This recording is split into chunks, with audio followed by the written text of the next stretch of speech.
Hello everyone, कैसे हैं आप सभी लोग। स्वागत है आप सभी का भरपूर विज्ञान के सीरीज में इस चैनल पर। नर्वस सिस्टम में हमारा अभी ब्रेन चल रहा है, देन उसके बाद हम स्पाइनल कॉर्ड को देखेंगे। ब्रेन में हमने क्या क्या देख लिया है, तो हमने सिर्फ सेरिब्रम को देखा है। सेरिब्रम के 3 पार्ट हमने कंप्लीट किए हैं। आई मीन उसके lobe, frontal lobe, parietal lobe and occipital lobe. आज हम राइट साइड के दोनों हिस्से कवर करेंगे, टेम्पोरल लोब के। ये एकमात्र हमारे ब्रेन का ऐसा हिस्सा है जहां पर हमारी सारी याददाश्त रहती है। याददाश्त संबंधित जितनी भी हमारी मेमोरी रहती है वो सभी यहाँ पर स्टोर होती है।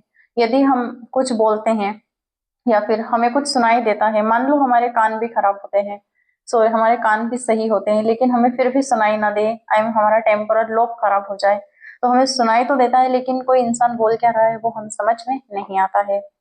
तो देखते हैं इस इंटरेस्टिंग लोब को, यानी कि इस इंटरेस्टिंग पार्ट को कि कैसा होता है। तो उसका नाम है हमारा टेम्पोरल लोब।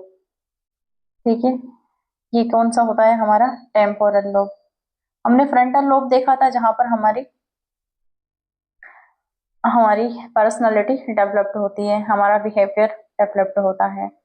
ठीक है, उसके नीचे हमने ओल्फैक्टरी लोब देखा था जहां पर हमारी सूंघने की शक्ति होती है। फिर हमने पैराइटल लोब देखा था, वहां पे हमारे गस्टेटरी एरिया होता है, स्वाद के लिए जिम्मेदार।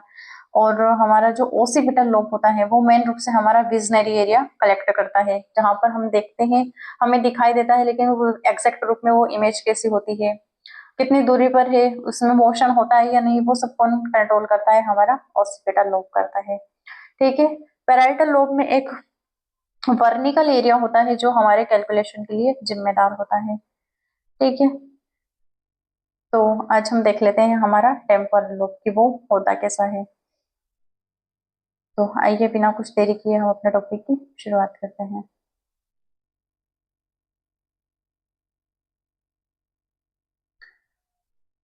तो ये रहा हमारा टेम्पोरल लोब कि ये कैसा होता है।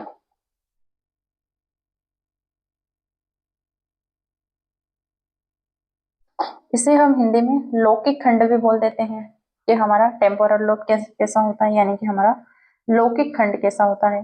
तो यह मस्तिष्क का वह हिस्सा होता है जो दोनों सेरेब्रल हेमिस्फीयर यानी कि दाएं और बाएं में मौजूद होता है। ठीक है, दोनों कानों, ये हमारा सेरेब्रल हेमिस्फीयर चल रहा, इस साइड दाया इस साइड बाया, हमारे ब्रेन का पूरा 80% हिस्सा ये कवर कर लेता है। ठीक है, सारी प्रोसेस यहीं पर होती है, जैसे कि सुनना, बोलना, नींद के लिए प्रेरित, देन हमारे बोलने के लिए प्रेरित होता है, हमारे स्वाद के लिए, हमारे सूंघने के लिए कि स्मेल अच्छी है या बुरी है। हम सुनने से हम पता कर लेते हैं कि कोई हमें क्या बोलता है क्या नहीं बोलता है, उसकी जो हमारे अर्थों की जो समझ होती है, बोलने के शब्द से अर्थ बनते हैं, उस अर्थ की क्या समझ होती है, हम क्या प्रोनाउंसिएशन निकाल लेते हैं उसका, वो सभी कहाँ पर मौजूद होता है, हमारे टेम्पोरल एरिया में। ठीक है, और दोनों के ऊपर यानी कि दोनों कानों के ऊपर टेम्पल, कपाल के किनारे की जगह पर स्थित होता है। ठीक है, ये टेम्पोरल लोब जो होता है हमारे कान के ऊपर का जितना भी एरिया होता है हमारे ब्रेन का, वहां पर हमारा टेम्पोरल लोब पाया जाता है। ठीक है,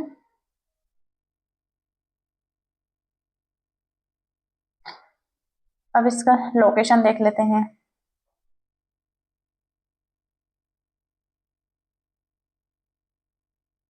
इसका स्थान कहाँ पे होता है, इसका जो स्थान होता है यह लेटरल सल्कस यानी कि सिल्वियन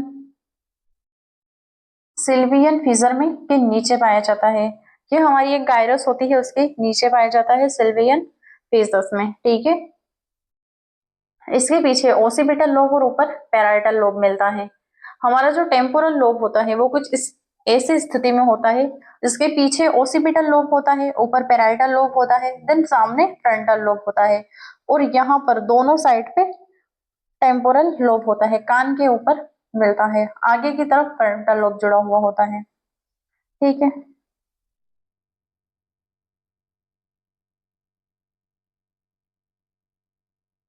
इसके मुख्य कार्य देख लेते हैं क्या क्या होते हैं। ये जो हमारा टेम्पोरल लोब होता है इसके मुख्य कार्य क्या क्या होते हैं, तो सुनने में हमारी मदद करता है। ठीक है, इसमें प्राइमरी ऑडिटरी कॉर्टेक्स होता है, इसमें हमारे टेम्पोरल लोब में, ये सुपीरियर टेम्पोरल गायरस में मिलता है।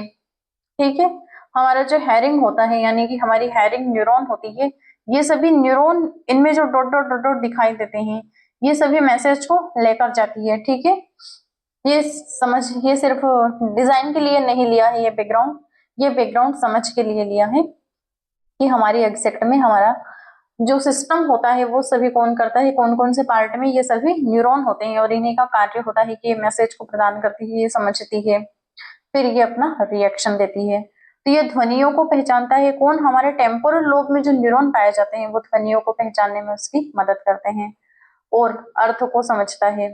ठीक है, कोई हमें क्या बोल रहा है और उसका हम अर्थ क्या निकालते हैं, उसकी समझ किसमें होती है, हमारे टेम्पोरल लोब में जो न्यूरॉन पाए जाते हैं। और समझने के जो न्यूरॉन होते हैं वो कहाँ पर मिलते हैं, हमारे प्राइमरी ऑडिटरी कॉर्टेक्स यानी कि सुपीरियर टेम्पोरल गायरस में मिलते हैं। ठीक है,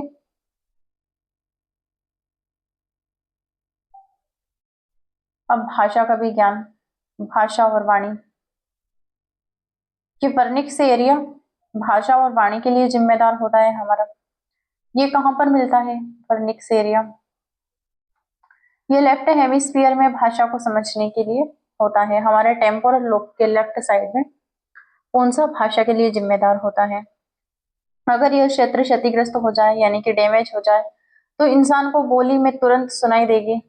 ठीक है, इंसान को बोली तो सुनाई देगी, जैसे कि हमें कोई बोल रहा है तो हमें सुनाई तो देगा यदि हमारा टेम्पोरल लोब डैमेज हो जाता है, लेकिन अर्थ हम नहीं समझ पाएंगे क्योंकि वर्निक्स अल्फासिया हो गया, यानी कि हमारा जो वर्निकल एरिया है वो डैमेज हो गया है पूरी तरीके से।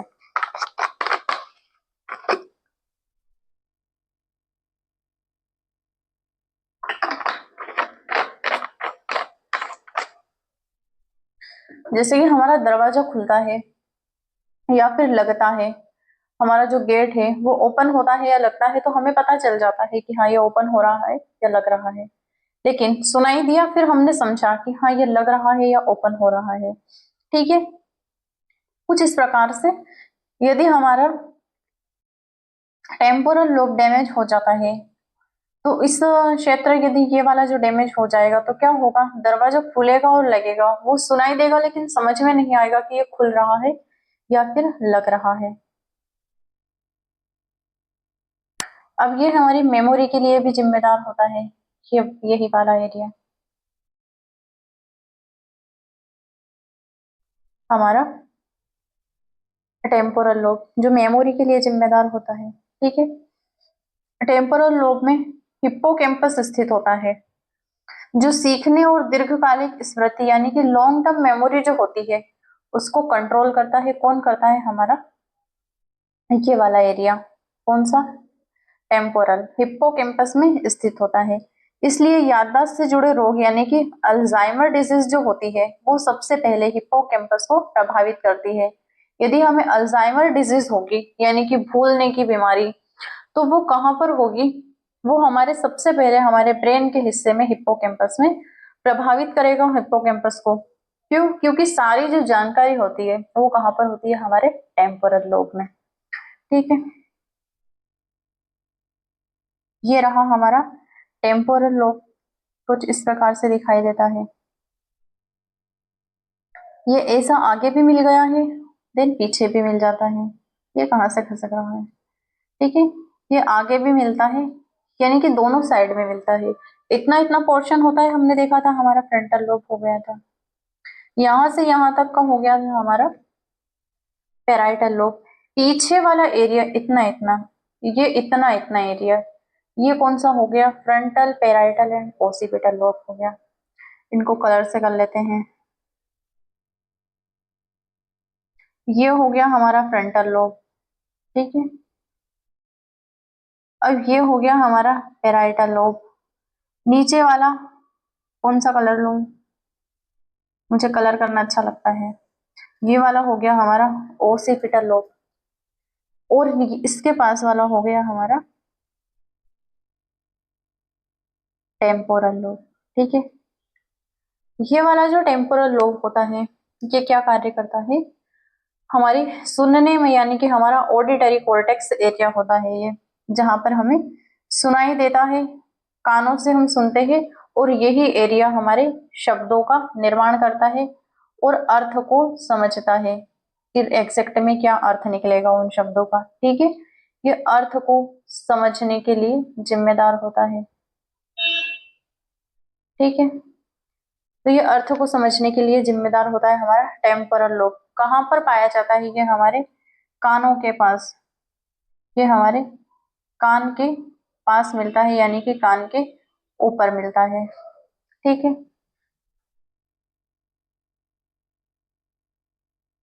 ये हमारे कान के ऊपर मिलता है।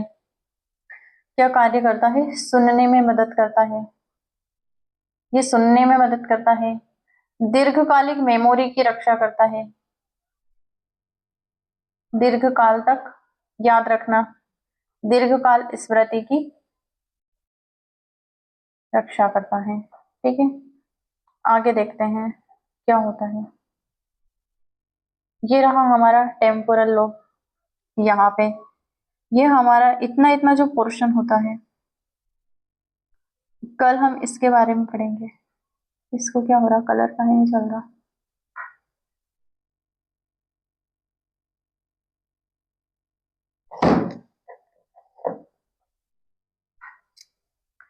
ये वाला जो पोर्शन होता है हमारा, ये होता है मेडुला ऑब्लांगेटा, और ये वाला होता है सेरिबेलम। कौन सा होता है हमारा? सेरिबेलम। कल हम इसको विस्तार से पढ़ेंगे। ये है हमारा temporal. T for temporal, F for frontal, parietal and occipital. ये हमारा विजनरी एरिया होता है। हम क्या देखे हुए हमारी सारी चीजें कहाँ पर मेमोरी में स्टोर होती है? इस वाले एरिया में, विजनरी एरिया में, जिसे हम बोलेंगे ओसिपिटल लोब। कल हमने बड़ी विस्तार से इसे देखा भी था।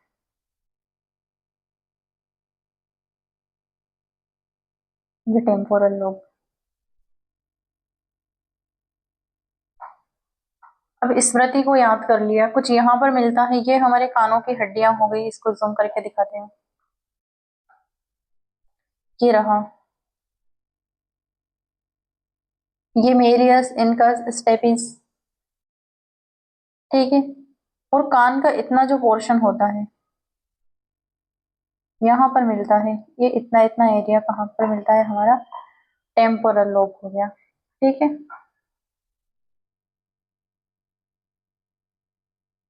अब ये भावनाओं को नियंत्रित करता है, यानी कि भावनाओं का भी सेंटर होता है। कौन? हमारा टेम्पोरल लोब। कैसे देखते हैं? इमोशन को कंट्रोल करता है।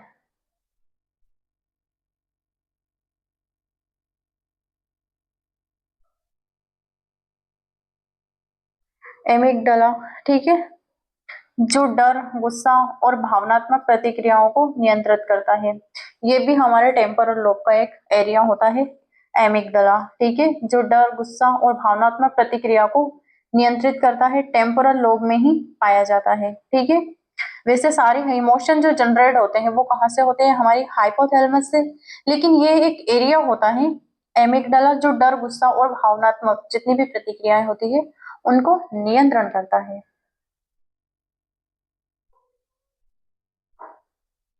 अब दृश्य का पहचान करना, इसको भी देखते हैं कि दृष्टि की पहचान कैसे करता है। ये दृष्टि की पहचान करता है, विजुअली रिकॉग्निशन करता है।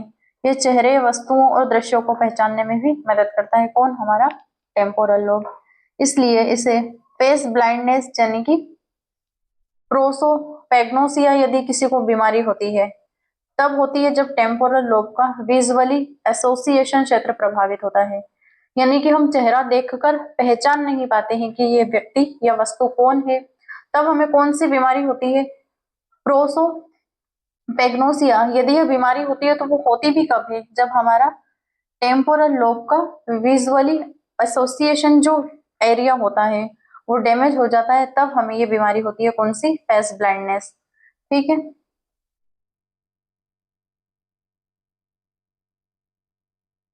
अब टेम्पोरल लोब के मुख्य एरिया होते हैं, वो कौन कौन से होते हैं? ये सारे जो एरिया कवर करते हैं इनमें मेन रूप से होता क्या है, सिर्फ न्यूरॉन होते हैं। सारा डेटा कलेक्ट भी कौन करते हैं, न्यूरॉन करते हैं। उस एरिया में अलग अलग प्रकार के न्यूरॉन मिलते हैं। टेम्पोरल लोब के प्रमुख एरिया, प्राइमरी ऑडिटरी कॉर्टेक्स, ये क्या करता है, ये हमारी ध्वनि को सुनता है। ऑडिटरी एसोसिएशन एरिया, ध्वनि का अर्थ समझता है, ये भी किसमें मिलता है, टेम्पोरल लोब में। वर्निक्स एरिया, भाषा की समझ करता है, ठीक है। एंड हिप्पोकैम्पस, याददाश्त को सीखने में मदद करता है, याददाश्त और लर्निंग के लिए जिम्मेदार होता है। एमिगडाला, यह भावनाओं और डर को प्रदान करता है, इसका नियंत्रण भी करता है। और यदि ये डैमेज हो जाता है हमारा टेम्पोरल लोब, तो क्या होता है, यदि टेम्पोरल लोब को नुकसान हो जाए तो समस्याएं क्या क्या होती है, सुनने की क्षमता कम हो जाती है, सुनाई देता है लेकिन समझ में नहीं आता है, ठीक है। भाषा न समझ पाना, वर्निक अल्पासिया हो जाता है।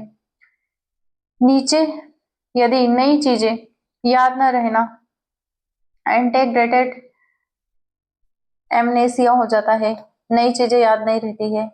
चेहरे या वस्तुओं की पहचान नहीं कर पाना, ठीक है, फेस ब्लाइंडनेस हो जाता है। अत्यधिक भावनात्मक परिवर्तन जैसे गुस्सा और डर, ये भी किस वजह से होता है, हमारा टेम्पोरल एरिया यदि डैमेज हो जाता है तो हमें गुस्सा भी आता है और डर की जो भावनाएं हमारे मन में पैदा होती है, यानी कि हमारे इमोशन, एक डर भी होता है। अगर हमें डर ज्यादा लगने लग जाता है तो हमें समझ जाना चाहिए कि हमारा टेम्पोरल एरिया जो होता है वो डैमेज हो चुका है। मोटा मोटा यदि समझे तो हमारा टेम्पोरल एरिया क्या कार्य करता है, ये आसान भाषा में कहे तो टेम्पोरल लोब जो होता है वो साउंड, लैंग्वेज, मेमोरी, इमोशन का कंट्रोल सेंटर होता है, यानी कि इसका नियंत्रण केंद्र कौन होता है, हमारा टेम्पोरल। किन किन का, हमारे साउंड का भी होता है, हमारी लैंग्वेज का, हमारी मेमोरी का, long term memory, and emotion का कंट्रोल भी कौन करता है, हमारा टेम्पोरल लोब। तो आज के लिए इतना ही, कल हम देखेंगे सेरिबेलम। आज हमारा पूरी तरीके से सेरेब्रम कंप्लीट हो गया है, ब्रेन का एक पार्ट कंप्लीट हुआ है, सेरेब्रम। कल हम देखेंगे सेरिबेलम, देन उसके बाद मेडुला ऑब्लांगेटा, ठीक है। इस प्रकार से हमारा सीएनएस कंप्लीट हो जाएगा। देन उसके बाद हम देखेंगे पेरिफेरल नर्वस सिस्टम, यह भी हमारा सेंट्रल नर्वस सिस्टम चल रहा है, यहाँ से हमारे ब्रेन से लेकर हमारे वर्टिब्रल कॉलम तक, ठीक है।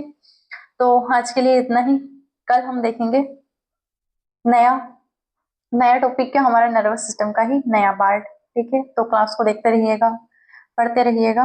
Bye, good day.